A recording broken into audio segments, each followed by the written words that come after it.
పరిష్కరించాలి. ఆరోగ్యవరం మెడికల్ సెంటర్లో అదొక హాస్పిటల్లోనే సగం తీసి ఇంకొకరికి రెంట్కి ఇచ్చినటువంటి ఘన చరిత్ర కలిగినటువంటి ఈ బిషప్ ఇంకా 3 సంవత్సరాలు ఆయనకు వ్యవధి ఉన్నది. ఈ 3 సంవత్సరాలు ఆయన కొనసాగితే ఈ అధ్యక్ష మండలంలో ఈ ఉమ్మడి 4 జిల్లాలలో కడప, కర్నూలు, చిత్తూరు, అనంతపూర్ జిల్లాలలో సిఎస్ఐ ప్రాపర్టీ ఎక్కడ కూడా ఒక్క అంగుళం కూడా మిగిల్చడని నేను ఈ మీడియా మిత్రుల ద్వారా నేను తెలియజేస్తున్నాను.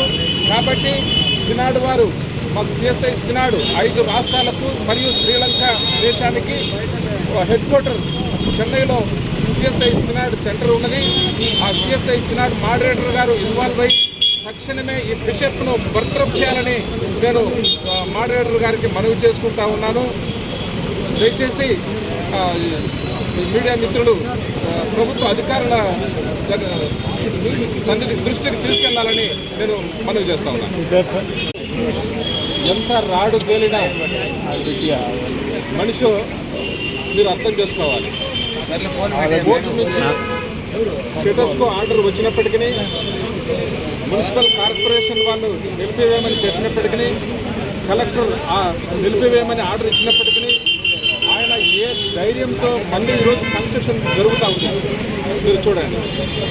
Not only CSI high school illegal construction